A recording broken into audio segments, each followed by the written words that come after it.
오늘 이 아침에 우리에게 주신 하나님의 말씀은 출애굽기 9장 1절에서부터 7절까지의 말씀, 우리 다 같이 한 목소리로 합독하시겠습니다. 시작. 여호와께서 모세에게 이르시되 바로에게 들어가서 그에게 이르라. 히브리 사람이 하나님 여호와께서 말씀하시기를 내 백성을 보내라. 그들이 나를 섬길 것이니라. 내가 만일 보내기를 거절하고 억지로 잡아두면 여호와의 손이 들에 있는 내 가축 곧 말과 나귀와 낙타와 소와 양에게 더하리니 심한 돌림병이 있을 것이며 여호와가 이스라엘의 가축과 애굽의 가축을 구별하리니 이스라엘 자손에게 속한 것은 하나도 죽지 아니하리라 하셨다라 하시고, 여호와께서 기한을 정하여 이르시되 여호와가 내일 이 땅에서 이 일을 행하리라 하시더니 이튿날에 여호와께서 이 일을 행하시니 애굽의 모든 가축은 죽었으나 이스라엘 자손의 가축은 하나도 죽지 아니한지라. 바로가 사람을 보내어 본즉 이스라엘의 가축은 하나도 죽지 아니하였더라. 그러나 바로의 마음이 완강하여 백성을 보내지 아니하니라. 아멘. 하나님 아버지, 오늘은 이스라엘의 가축이라는 제목으로 말씀 나눕니다. 성령 하나님께서 말씀 가운데 역사하시고 반드시 은혜 주셔서 인간과 가축을 포함한 모든 세상 만물의 생사와 화복을 주관하신 하나님을 경배하며 그분의 말씀에 순종하여 범사의 예수 신앙으로 복된 삶을 누리는 저희 모두가 되도록 축복해 주옵소서. 예수 그리스도 이름으로 기도합니다. 아멘. 요즘 주일 아침 친교에서 보통 우리 일부 예배가 끝나면 이제 아침 친교를 우리 부엌팀에서 주방팀에서 친교위원회에서 준비해서 이제 공개를 하는데, 한동안 보지 못했던 계란을 요즘 가끔 보게 돼서 얼마나 반갑고 기쁜지 알 수 없습니다. 왜냐하면 올 초에 계란 가격이 급등하면서 계란 대신에 감자로 바뀌었거든요. 근데 이 계란이 없는 아침 브렉퍼스트는 상상할 수 있습니까, 여러분? 계란 없는 아침 브렉퍼스트는 사실 좀 힘든 시간이죠. 사실 차라리 커피 한 잔 마시고 끝나는 게 낫지 않을까라는 생각이 드는데, 아무튼 이 아침 친교 음식이 그렇게 계란값 급등으로 인해서 변화되었었기 때문입니다. 불과 몇 년 전만 해도 원래 계란 가격은 12개 한 더즌에 2불 정도였습니다. 그런데 올 초에 4불이 넘어가지고 거의 2배 이상 오르더니 지난 3월이었나요? 거의 8불이 넘었고 일부 지역에서는 10불 이상에 거래되어 계란이 단순 달걀이 아니라 한 알에 거의 1불 금계란이 되고 말았습니다. 지금도 그렇게 많이 떨어진 것 같지는 않아요. 그렇죠? 이 달걀 가격이 오르면서 음식점에서 서비스로 주던 그 흔한 계란이 사라졌고, 계란을 사재기 하는 사람도 늘어서 지난 2월 달에는 트레이더조에서는 1인당 12개밖에 안 팔았었고, 코스코에서는 회원당 최대 3개의 이제 팩 구매를 제한하는 조치를 취하기도 했었습니다. 계란이 품귀 현상을 빚으니까 별별 일들이 다 벌어지죠. 계란 밀수를 해가지고 들어오는 사람이 있고, 그래서 한국에서 오는 이제 우리 친척들이 미국에 필요한 거 뭐 있어 가져갈 게 뭐 있어, 우리는 계란 가져오라고 얘기도 하고, 이것저것에서 크고 작은 계란 사건이 도난 사건이 벌어지는가 하면은 한때 어느 날인가 신문을 보니까 그런 신문 기사도 실렸더라고요. 펜실베니아에서는 수송 트럭에 실려있던 유기농 달걀 10만 개가 한순간에 사라져가지고 뉴스가 되기도 했었습니다. 이 모든 계란 파동은 지난 2022년 조류 독감 발생 이후에 1억 6천만 마리 이상의 산란 닭을 살처분하면서 생긴 현상입니다. 계란 가격이 올라가면서 에그플레이션이라고, 인플레이션, 에그플레이션이라고 모든 소비자 물가가 동반 상승하는 바람에 큰 어려움을 겪게 된 거예요. 이렇게 종업원 월급도 올라가고 다 올라가, 계란 때문에. 오늘 본문의 말씀인데요, 5번째로 애굽에 임한 재앙이 가축에게 생긴 전염병입니다. 우리 3절 같이 한번 읽어볼까요? 9장 3절 말씀입니다. 읽습니다. 시작. 여호와의 손이 들에 있는 내 가축 곧 말과 나귀와 낙타와 소와 양에게 더하리니 심한 돌림병이 있을 것이며. 아멘. 여기서 내 가축, 말, 나귀, 소와 양에게 심한 돌림병이 있으리라, 이 구절을 주목해야 됩니다. 가축에게 생기는 심한 돌림병, 전염병이죠. 이게 순식간에 번져서 수많은 가축을 몰살시킬 수 있는, 이건 정말 무서운 재앙입니다. 가축의 생명을 위협하는 이런 전염병이 생기게 되면 가장 좋은 방법은요, 병에 걸린 가축이 있는 지역을 중심으로 해서 일정한 반경 내의 가축을 병에 걸렸든 안 걸렸든 모두 도살해야 됩니다. 왜냐하면 이게 전염병 잠복 기간이 있거든요. 멀쩡해도 어느 잠복 기간이 지나면 다시 이렇게 전염병이 번지는 거기 때문에 일정 반경에 있는 것은 다 죽여야 되는 거예요. 전염병이 퍼질 가능성이 있으니까 미리 죽여서 확산을 막아야 하는 겁니다. 기르는 가축들 사이에 전염병이 번지게 되면 그때까지 그냥 비싼 사료를 갖다 먹이면서 어렵게 키운 가축들을 모두 죽여야 하기 때문에 손해가 정말 이만저만이 아닙니다. 그리고 이렇게 공급, 이게 이제 고기랄지 이런 이렇게 가축으로 이제 죽음으로 인해서 공급에 문제가 생기면 이제 도미노 효과처럼 하나씩 다 무너지는 거예요. 참으로 온 세상의 에그플레이션, 고통 가운데 처하게 됩니다. 대한민국에서 처음 살처분이 있었던 것은 지난 2000년입니다. 그때 구제역이라고 하는 전염병이 돌았었어요. 구제역은 소, 돼지, 양, 염소 등 발굽이 갈라진 이런 동물들에 발생하는 무서운 전염병인데 이 병에 걸린 가축은 입술, 혀, 잇몸, 콧구멍 그리고 발, 젖꼭지 이렇게 그러니까 점막으로 되어 있는 그 부분에 이제 물집이 생기는 거예요. 그리고 다리를 절고 침을 흘리며 식욕을 잃고 결국 시름시름 앓다가 죽게 되는 겁니다.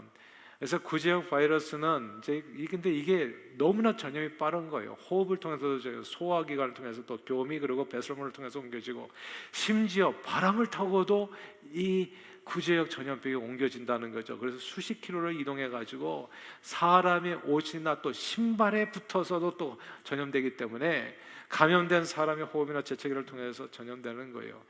그래서 일단 구제역이 발병하면 바이러스 잠복 기간 중에 이 발생 지역에 있었던 이 가축이나 사람들의 이동을 금지시키는 거, 완전히 거기를 이제 다 막아버리는 겁니다.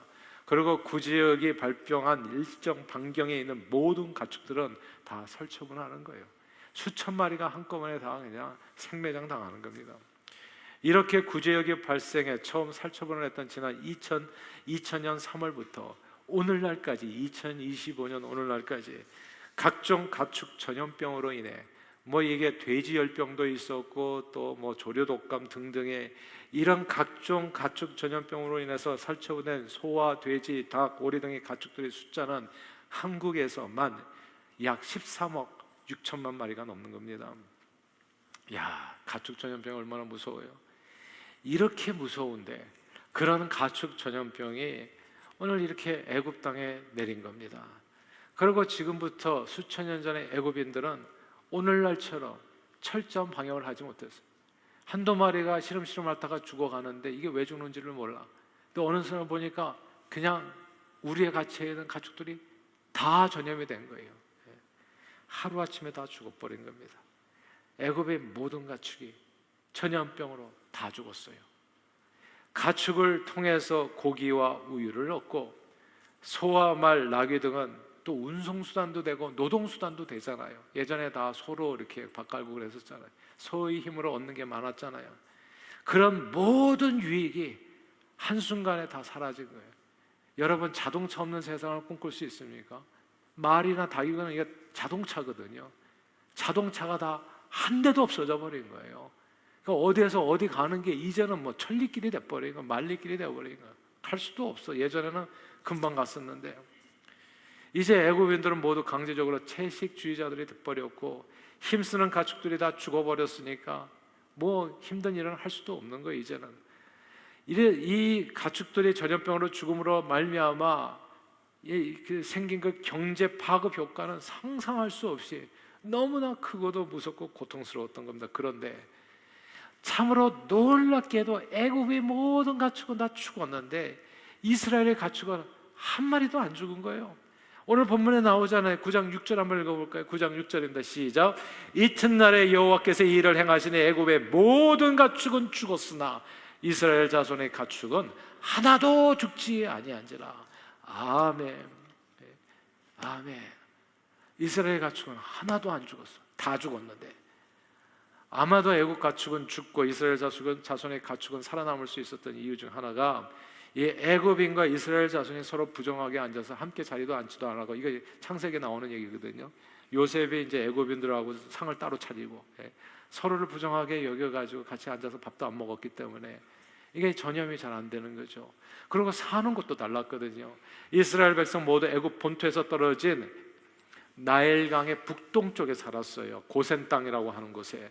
그곳에 거해가지고 자기네들끼리, 그러니까 뭐 코리아타운 모양으로 그렇게 이스라엘 타운을 만들고 그렇게 거했기 때문에 애굽인들과의 접촉이 없었던 겁니다. 그만큼 애굽에서 발병한 이 가축 전염병이 퍼질 가능성이 없었다는 얘기죠.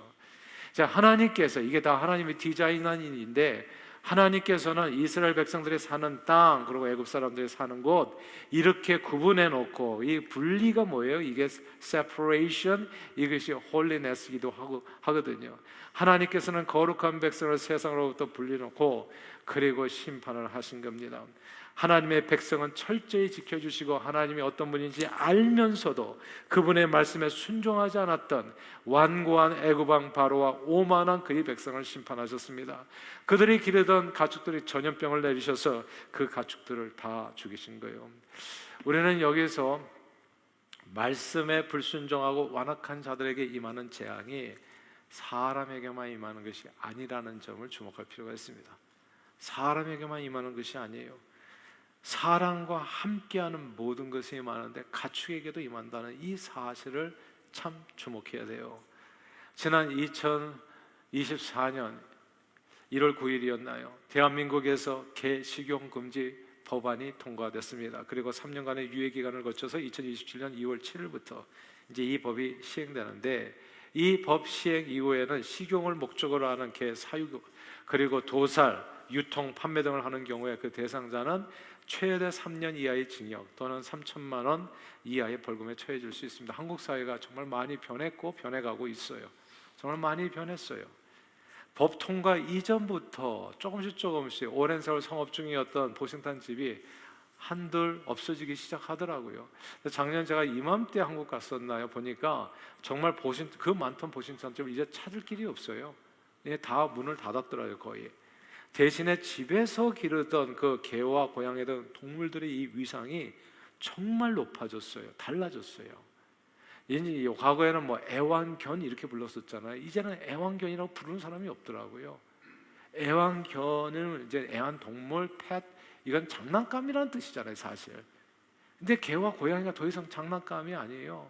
이제는 사람 배우자에게 붙였던 호칭인 반려자라는 호칭을 개와 고양이에게 붙여가지고 반려견, 반려묘, 이렇게 불리는 거예요. 동물이 거의 내 인생의 동반자, 이게 가족처럼 대우를 받게 된 겁니다. 이제는 인권이라고 하잖아요. 인간답게 살 권리, 인간의 권리 개념을 동물에게 확장 적용한 동물권을 주장하는 사람들이 크게 늘었습니다. 동물권을 주장하는 사람들은 동물이 인간의 이익을 위해 수단으로 사용되는 것을 비판하고 모든 생명체는 존중받을 권리가 있다고 말하면서 동물 보호에 적극적인 행동을 하지요. 때로는 너무 적극적이어서 약간 지나치지 않나, 이런 생각을 할 수 있게끔. 한국의 어느 이제 아파트 단지 그 근처에 이 동물들을 너무 보호하다 보니까 너구리들의 개체가 줄어들지를 않는 거예요. 계속 아이를 낳는데, 근데 동물들을 보호하다 보니까 이 숫자가 늘어나는 거예요. 그래서 사람 사는 아파트 단지 안에도 이 너구리들이 돌아다니는 거예요. 그래서 주민을 때로는 공격해서 다치게도 하는 일이 벌어져서 이 민원이 들어가니까 구청에서는 어떻게 해요? 너구리를 잡아야죠. 그래서 너구리 이제 포획틀을 갖다가 이 아파트 단지 내에 설치하니까 동물권 단체가 집단으로 항의가 들어갑니다. 너구리 가족과의 생태적 공존을 허용하라. 너구리가 살 권리가 있다. 인간과 더불어서. 그래가지고 이렇게 포획틀을 설치한 담당 공무원과 해당 아파트 관리사무소를 집요하게 공격하고 비난하는 일이 있었던 겁니다. 작년에는요, 동대문구에서 토끼장 안에서 토끼 2마리가 싸우다가 1마리가 죽었는데 토끼 보호단체에서 또 들고 일어난 거예요. 동대문구가 토끼를 제대로 돌보지 않아가지고 토끼가 죽었다. 사람들이 개에 물려 다치는 일이 빈번하게 발생하는데도 불구하고 여기 미국에서는요, 사람 물잖아요, 죽입니다. 데려가요.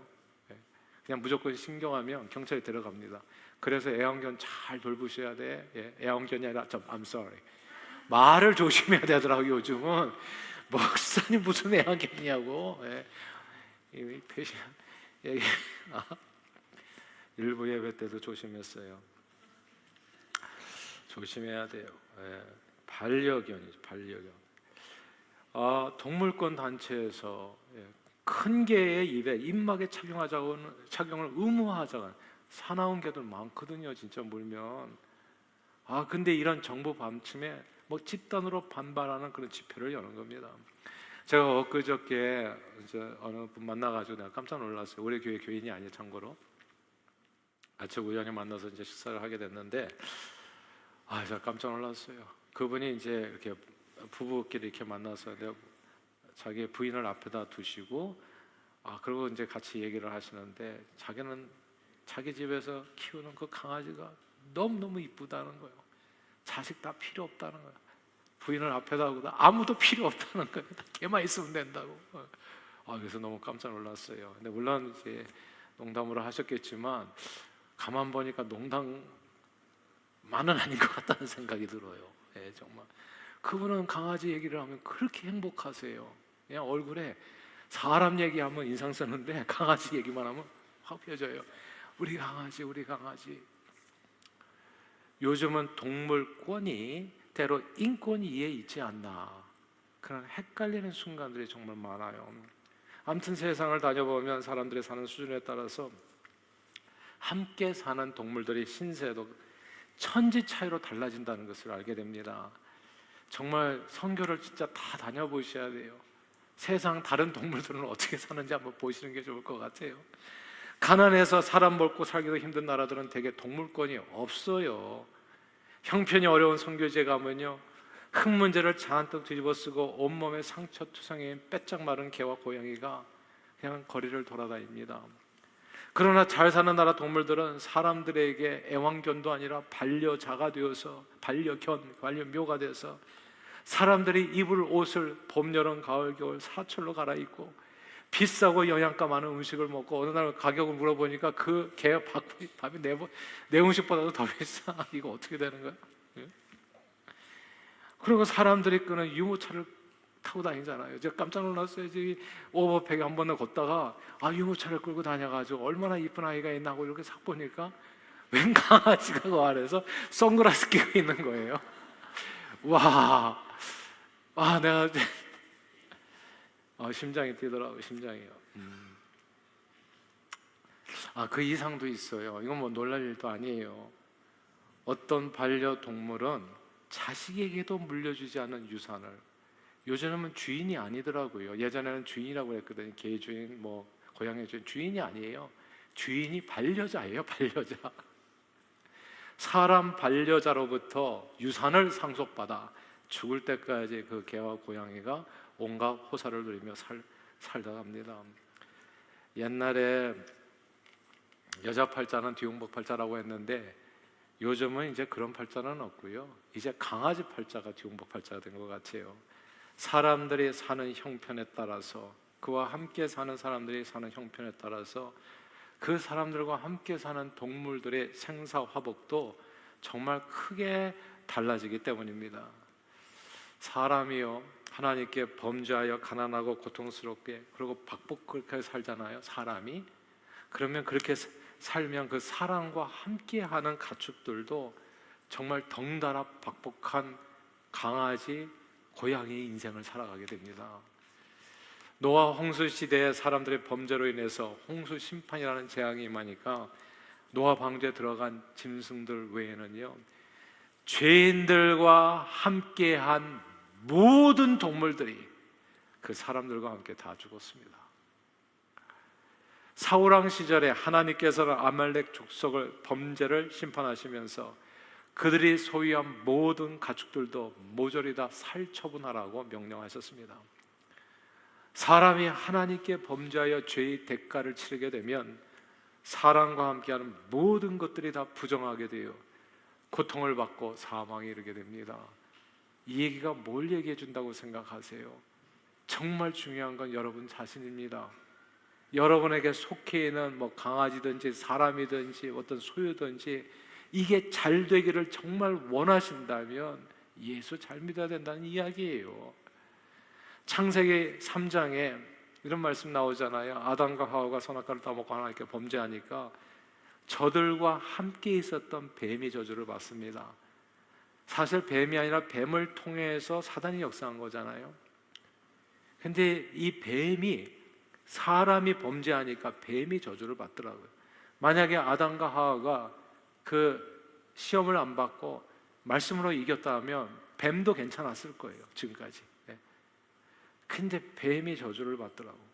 원래 뱀이 얼마나 지혜로웠냐면 사람하고 말이 통했거든요. 말을 알아듣잖아요, 사람도. 말을 또 잘했고. 그런데 그 다음부터 말을 잃어버렸어요. 사람과 통화가 안 돼. 저주를 받고 나서. 그래서 슉슉 하는 이상한 기분 나쁜 소리만 내고 혀도 갈라져가지고. 그리고 땅바닥을 배로 기어다니면서 사는 날 동안 흙먼지만을 뒤집어 쓰고 살게 된 겁니다. 사람이 죄를 지으니까 함께한 동물이 저주를 받게 된 거예요. 그 다음 성경은 죄인들로 인해서 땅이 저주를 받았다고 하잖아요. 식물이 저주를 받습니다.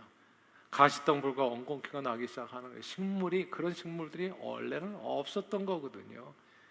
잡초, 이 악한 것들이 나오는 거예요. 그러니까 사람이 문제인 거예요. 다른 사람이 문제가 아니라 내가 문제인 거예요. 내가 어떤 사람이냐에 따라서 주변이 달라진다. 이거 아실 거예요. 어느 집에 가니까 깨끗해요. 왜 깨끗합니까? 그 집 주인이 깨끗해서 그런 거예요. 어느 집에 가니까 많이 어질러져 있어요. 왜 어질러져 있습니까? 그 집 주인이 어지러워 놓으니까 어지러진 거예요. 그 사람이 누구냐에 따라서 그 주변이 달라지는 거거든요. 주변만 달라지는 게 아니라 주변 사람들에게도 영향, 동물에게까지 영향, 식물도 영향을 받는다는 얘기입니다. 사랑하는 여러분, 그래서 물을 떠난 물고기는 살 수 있을지 모르지만 하나님을 떠난 인생은 사는 길이 없어요. 하나님을 떠난 백성이 사는 곳은 점점, 오늘 얘기하잖아요. 이게 다 그 얘기거든요. 황량한 장소가 되어간다. 보여주는 거예요. 저와 여러분들에게 하나님을 떠난 백성의 삶이 어떤 모습이 되어가는가를, 그리고 하나님을 떠난 자들에게 속한 모든 것들, 식물이건 동물이건 다 그들과 함께 고통을 받게 된다. 그러나 하나님을 믿고 따르며 예배하는 백성들은 하나님께서 지켜주시고 축복해 주십니다. 그의 자녀들과 그에게 속한 것들의 복을 받고 심지어 그가 소유한 가축들도 복을 받아요. 하나님의 선지자 모세가요, 이 일을 신명기 28장에 깨알같이 잘 기록해 놨어요. 이렇게 기록했어요. 하나님을 예배하고 하나님의 말씀에 순종하는 사람에게는 이런 일이 벌어지는데 네가 성읍에서도 복을 받을 것이요, 들에서도 복 받고 자녀들이 복을 받고 토지 소산이 복을 받고 심지어 광주리와 떡반죽 그릇까지도 복을 받고 들어와도 복을 받고 나가도 복 받는다 했습니다. 대적하는 적군이 몰려올지라도 한 길로 왔다가 패해서 7길로 도망하게 되고 구워줄지라도 구지 않고 머리 대고 꼬리 대지 않고 위에 있고 아래에 있지 않는다. 그렇게 말씀했어요. 그리고 그에게 속한 짐승의 새끼와 소와 양의 새끼가 복을 받아서 그 수가 많아진다. 이게 축복이 이렇게 임한다 이야기한 겁니다. 예수 믿는다는 것은요, 정말로 경이로운 일이에요. 놀라운 축복이에요. 예수 믿는다는 것은 생명과 진리에 이르는 길이요, 하나님의 축복이 함께하는 삶. 신앙생활은 왜 하는 줄 아세요? 복 받기 위해서 하는 거예요. 근데 진짜 복이 뭔지를 몰라요, 세상은. 그래서 난 세상에서 제일 불쌍한 사람이 예수 모르는 사람이라고 생각해요. 그리고 알고도 이렇게 어설프게 믿는 사람, 도대체 신앙생활이 뭔지도 모르고 진짜 세상에서 불쌍한 사람들 이렇게 얘기해 주는데도 못 알아듣는 거잖아요. 그러나 성경은 얘기, 하나님을 가까이 하는 것이 복이라고요. 그러므로 동물을 진정으로 위하는 동물권은 사람이 주는 게 아닙니다. 사람이 동물을 보호한다고 동물이 보호받는 게 아니고요, 내가 사랑한다고 해서 그 동물이 행복해지는 게 아니고요, 그 동물권은 하나님이 주시는 겁니다. 하나님이. 사람이 아무리 동물을 아껴도 하나님께서 구제역 같은 전염병을 보내시면 그 인간의 모든 수고가 다 허사가 되어버리는 겁니다. 모든 가축들을 살처분할 수밖에 없는 형편이 되어 가는 거거든요. 애굽의 가축들이 다 그렇게 한순간에 다 죽어버린 겁니다. 그러나 하나님께서 지켜주시면 내게 속한 동물들을 하나님께서 보살펴 주십니다. 한 마리도 안 죽어요. 오늘 본문에 하나님께서 고센 땅에 거하는 이스라엘 가축을 하나도 죽지 않게 하셨습니다. 사랑하는 여러분, 내가 하나님을 잘 믿잖아요. 그럼 내게 속한 동물들은 누가? 하나님이 보살펴 주십니다. 그러나 내가 하나님을 떠나면 내가 어떻게 좋은 것으로 먹이고 정말 계모차를 태워가지고 사시사철 옷을 입히고 어와둥둥 내 사랑 그렇게 노래 부르면서 살건 상관없이 그 동물은 행복할 수가 없다. 그 얘기가 오늘 본문 이야기예요. 네게 있는 가축 그거 순식간에 사라진다. 한순간에 다 간다는 거예요. 사람만이 아니라는 얘기죠. 참으로 동물의 생사 화복도 모두 하나님의 손에 달려 있다는 말씀입니다. 저는 그래서 예수 믿는 것이 이렇게 좋은 줄 과거에는 미처 몰랐다니까요. 난 예수 믿고 천국만 가는 줄 알았어요. 그럴 것 같으면 이 땅에서 내 마음대로 살다가 나중에 예수만 살짝 믿고 천국만 가면 되는 거 아닌가. 근데 그게 아니에요. 이 땅에서는 당연히 천국 가는 것도 이 땅에서 어떻게 살든지 갈 수도 없지만은 주님 예수 보혈밖에는 없지만 정말 가장 위대한 축복이지만 이 땅에 사는 모든 날들 동안에서도 하나님의 지키심과 보호하심과 은혜와 평강이 있는 그 길은 예수밖에 없다는 그 말씀입니다. 사람이 변해야 세상이 변하는 거거든요. 근데 죽을 수밖에 없는 죄인이 예수 그리스도를 믿어 구원의 확신 가운데 거하며 성령으로 변화된 삶을 살면 마치 노아와 함께한 짐승들이 그 무서운 홍수 심판 속에서도 모두 목숨을 구한 것처럼 동물들에게도 변화된 예수 믿는 사람들이 바로 동물들에게도 그들이 세상의 희망이요 생명이요 구원이 되는 겁니다. 이게 그렇게 중요한 거예요. 예수 믿는다는 게. 그러므로 로마서에서 사도 바울이 뭐라고 얘기하는 줄 아세요? 피조물에 고대하는 바는, 그러니까 동물들이 정말 식물들이 고대하는 바는 하나님의 아들들이 나타남이라 얘기한 거예요. 동물들이 진짜 원하는 것은 좋은 음식, 좋은 옷, 계모차 이런 것보다도 제발 인간들이 하나님의 아들들이 되는 것이다. 피조물에 고대하는 것을 longing for. People be transformed sons and daughters of God. 하나님의 아들, 딸이 되는 거. 그거 여러분들이 함께하는 가축들이 원하는 게 뭐라고요? 내가 함께하는 이 사람들이 제발 예수 잘 믿는 거. 걔네들 말을 못해서 그렇지 네 소원이 뭐냐 하면 그거 얘기하는 거야. 피조물이 고대하는 거는 하나님의 아들들이 되는 거야. 너 제발 예수 잘 믿어라. 강아지들이 고양이들이 그 얘기를 하는데 못 알아들어. 함께 하시는 분들이 예수 잘 믿는 사람들이 되는 것이다. 이게 하나님의 말씀입니다. 그래야 한순간에 전염병으로 산채로 죽임을 당하지 않고 그나마 주어진 생명 사명 따라 살 수 있는 기회가 동물들에게도 식물들에게도 주어지기 때문입니다. 하나님을 떠난 인간들에게 임하는 저주와 재앙이 그들과 함께 거하는 가축들에게도 임하기 때문입니다. 인간의 생사화복뿐만이 아니라 가축들의 생사화복도 모두 다 주님의 손에 달려 있습니다. 그러나 오늘 보면 7절에 보니까요, 애국왕 바로는 그렇게 자기 가축들이 다 죽어나갔는데도 불구하고 마음을 완강하게 해가지고 오늘 보니까 여전히 하나님의 말씀에 순종하잖아요. 사실 애굽에 임한 이 10가지 재앙을 보면 모두가 인간들이 하나님보다도 더 의지하는 것들입니다. 애굽 사람들, 세상 사람들, 하나님 모르는 사람들, 아니면 혹은 하나님을 믿노라 하면서도 실제로 믿지 않는 사람들, 하나님보다도 뭔가 더 좋아하는 것들. 이게 나일강이잖아요. 물이 피가 되는 거. 물이 있어야 살지 하나님은 없어도 되는데 물을 주신 분보다도 그 하나님께서 주신 물을 더 사랑하는 사람들, 땅, 태양, 생명, 가족, 그리고 가축, 이런 것들이 자기를 살리는 줄 알았던 거죠. 그런 것들을 더 따르고 경배하고 우상으로 만들어 섬기고. 그러나 물, 땅, 태양, 생명, 가족 그리고 가축 등은 모두 하나님께서 창조하신 피조물이요 하나님의 선물이요. 그것들은 언제든 하나님께서 주실 수도 있고 거두가 줄 수도 있는 썩어질 영광인 겁니다. 여기에 맨 마지막 10번째 재앙에 보면 가족이 나와요. 아들 하면서 살았거든요. 내가 늘 드리는 얘기지만 자녀 너무 사랑하지 마세요. 교회도 선택할 때 자식 때문에 교회 교육부 때문에 이런 걸 하지 마세요. 그렇게 좋은 교회 보냈다고 해서 교회 한다고 해서 되는 게 아니에요. 당신이 만드는 거예요. 자식은 내가 만드는 거라고요. 내가 어떤 사람이냐에 따라서 만들어지는 거지. 누가 만들어준 사람, 세상에 그렇게 생각하는 것만큼 머릿속인 게 없어요. 다른 사람이 아니라 내가 하는 거예요. 내가 어떻게 하나님 앞에 서 있는가. 우리 아들들에게도 늘 했던 얘기가 그거예요. 제발 교회 쫓아다니지 마라.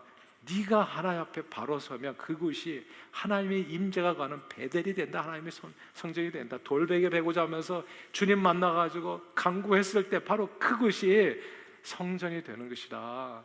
이런 내용이에요. 그리고 교회를 선택할 것 같으면 도움을 받으려는데 그렇게 얄팍한 생각으로, 그건 성경 말씀에 어긋나는 거다. 섬기는 데 가라. 차라리 선교지로 가라. 도움이 되는 데 가서 서 있는 거, 그걸 하나님께서 원하시는 거지. 무슨 도움 받으려고, 우리가 거지도 아닌데 사실 그렇게 구걸하면서 살아가는가. 이런 내용이에요. 내가 누군가가 되느냐에 따라서 내 주변이 달라진다고요. 하나님 앞에 무릎 꿇고 주님께서 기뻐하시는 그 신령과 진정의 예배를 드릴 때, 하나님께서 받으신 예배를 드릴 때 내 자신이 변하는 것이요, 내게 속한 모든 것들이 하나님의 말씀에 따라 살려고 하는 그 사람의 삶 속에 역사해 주시는 겁니다. 그런데 하나님의 형상으로 지음받은 존귀한 하나님의 사람들이 하나님께서 베푸신 놀라운 은혜에 감사하고 찬양하고 그분을 예배하는 대신에 이 피조물을 우상처럼 섬기면 어떻게 되겠습니까? 동물을 반려동물이라고 생각하는 것은 개인의 자유지요. 그거는. 그러나 그 동물들을 주님보다도 더 사랑하고 의지하면 어떻게 되겠어요? 지금 바로의 이야기입니다. 바로가 그랬다는 거예요. 하나님보다도 더 그런 걸 의지해서 살았다는 겁니다. 자녀를 의지해서 살고 거기에다 오련하고. 그러니까 주님 앞에 나오시면 자녀는 하나님이 책임져 줘요. 근데 이 우선순위가 거꾸로 됐잖아요. 이 내가 좋아하는 걸 먼저 두고, 이게 원래 joy가 임하려면, 기쁨의 삶에 임하려면 Jesus first, others next, and you last가 돼야 되는데 항상 자기가 제일 먼저잖아요. 나와 내 자신. 근데 이게 그렇게 의지한 것들이 나중에, 그러니까 이게 다 심판의 내용이 그거 10가지가 다 그거예요. 누구를 더 사랑하는가, 무엇을 더 좋아하는가, 무엇을 더 중요하게 생각하는가, 이런 내용이에요. 그게 모두가 다 우상이 된 게 내 생각처럼 안 되죠. 예수님의 말씀이 그래서 목숨을 잃고자 하는 자는 얻을 것이, 얻고자 하는 자는 잃으리라. 내가 이런 것을 더 사랑하면 어떻게 돼요? 그것을 잃어버린다는 거죠. 바로는 하나님보다도 세상 것을 더 사랑하고 하나님의 말씀에 순종하는 삶을 택하기보다 자기 생각을 따라서 살아가고 전능하신 창조주 하나님을 예배하기보다는 자기 힘과 권세를 믿고 세상 것들을 우상으로 만들어 섬기고 예배했습니다. 그 결과 one by one, 하나씩 하나씩 자기가 소중하게 생각했던 모든 것들을 잃게 됩니다. 자녀 교육에서 중요한 거는요, 자녀는 부모가 자꾸 만지면 만질수록 망가져요. 하나님이 만지게 해야 돼요. 그게 진정한 청지기로서의 사명이에요. 어제인가 그제인가 첫날이었죠. 여기 한국에서 연예인들 와가지고 하는데, 이성미 집사님이신가요? 간증 진짜 잘하셨어요. 근데 그분이 딱 그 얘기 하더라고요. 그러니까 삶을 통해서 그 페널티, 수업료 많이 지불하고, 거기서 들을 얘기 그 딱 하나였잖아요. 자식을 내가 자꾸 만지고 고치려고 했더니 안 되더라. 내가 고침을 받으니까 자식이 고쳐지더라. 그 얘기예요. 그게 진정한 교육은 그거예요. 그리고 어렸을 때 무엇보다도 성경 과외를 시켰다고 하잖아요. 목사님, 전도사님에게 땅 과외보다도 성경 과외를 시키니까 그 자식이 부모를 알잖아요. 부모를. 근데 이게 어떻게, 이런 아주 소중한 진리가 성경에 다 적혀 있는데 왜 거꾸로 사는? 세상 돌아다니지 마시고, 진짜 중요한 거는 그냥 명문대 나오고 자식 잃어버리는 사람이 한둘이 아니에요. 그냥 두 딸을 키웠는데 하나는 그냥 예일대 법대, 하나는 하버드 의대. 그런데 부모를 알아보지를 못해. 그리고 부모가 자기 집에 오는 것도 싫어해. 왜냐하면 냄새 난다고, 김치 냄새. 그러고 날라가 버렸어요. 다 어떤 남자 만나가지고. 그래서 절연하고 인연 끊고 살고. 그럼 누구를 위해서 종을 치는 거냔 말이죠. 무엇보다도 사람 돼야 되거든요. 행복하게 살아야 되는데 그게 과연 행복을 가져다 주는 길이었냐고요, 처음부터. 그래서 어떤 길은 사람이 보기에 바라지만 필경은 사망의 길이에요. 그러나 예수 붙들면 살아요. 하나님의 말씀을 붙들면 산다고요. 사랑하는 여러분, 내게 있는 것들, 자식이나 동물이나 식물이나 해달별, 공기, 물, 땅, 그 어떤 피조물이라도 우리 자신과 함께 영광의 자유에 이르는 길은 딱 하나밖에 없어요. 그거는 길이요 진리요 생명이신 예수 그리스도를 믿는 겁니다. 그 믿음으로 주님과 범사에 동행하며 무엇보다도 말씀에 순종하여 하나님의 나라와 의를 먼저 구하는 삶, 그 안에 구원이 있어요. 그 안에 행복이 있고 평안이 있고 축복이 있고, 예수 그리스도를 믿음으로 창조주 하나님을 예배하며 그분의 말씀에 순종하는 삶 속에 참된 자유와 해방과 영광과 축복이 넘치는 것입니다. 그러므로 예수 신앙 안에서 말씀에 순종하여 서로 사랑하는 저와 여러분들이 되기를 바라요. 세 계명을 준다고 했잖아요. 서로 사랑하고, 그리고 땅끝까지 복음을 증거하라고 말씀을 주셨잖아요. 그러면 거기에 따라서 살아가시면 돼요. 아니면 제가 진짜 예언을 해드려요. 자식 다 잃어버리실 거예요. 그리고 그냥 진짜 뭐하러 지금까지 키우는지 알 수 없게, 그러니까 꼭 말씀에 순종하시고 말씀에 복종하도록 자녀를 키우시고, 딴 거는 어떻게 상관이 없어요. 진짜 상관이 없어. 왜냐하면 예수 붙들면 다른 게 저절로 이루어지더라고. 제 경우가 그랬어요. 공부 되게 안 했어요, 제가. 근데 언제부터 공부했냐? 공부다운 공부는 제가 예수 만나고부터 했어요. 그러니까 정신이 바짝 들더라고. 하나님을 영광을 위해서 내가 살아야 되겠다 하니까 누가 시켜서 한 공부가 아니에요, 그때는. 그러니까 예수를 붙들게 하면 진짜 이 모든 것을 더하시는 거예요. 예수를 알고 나서 그때서야 비로소 제가 부모 공경을 알았어요. 어렸을 때부터 부모한테 많이, 한국 부모는 어뷰스하는 부모들이 많거든요. 그래서 원망과 진짜 불평이 많았어요. 근데 그게 예수 알고 나니까 깡그리 다 사라져요. 이 부모님을 사랑할 수 있게 되고 존경하게 되고, 그리고 생일마다 또 찾아가게 되고 사람이 되더라는 얘기예요. 제가 예수 만나는 그 안에 우리 생명의 길이 있는 겁니다. 그 말씀에 순종하시고 복음 증거의 이 좋으신 예수를 증거하는 이 사명을 땅끝까지 감당하셔서 이 모든 것을 더하시는 하나님의 축복 속에 영생의 길을 걷는 저와 여러분들이 다 되시기를 주 이름으로 축원합니다. 하나님 아버지, 인간뿐만이 아니라 동물, 식물, 땅, 하늘, 이 세상 모든 만물의 생사와 화복을 주관하시는 주님을 알아보고 예배할 수 있게 해주심을 감사드립니다. 늘 길이요 진리요 생명이신 예수 신앙 안에서 오직 주님만을 예배하고 주님만을 의지하며 주님의 말씀에 순종하여 영생 복락을 누리며 주님 주신 고귀한 영원 구원의 사명을 땅끝까지 감당하는 저희 모두가 되도록 축복해 주옵소서. 예수 그리스도 이름으로 기도합니다. 아멘.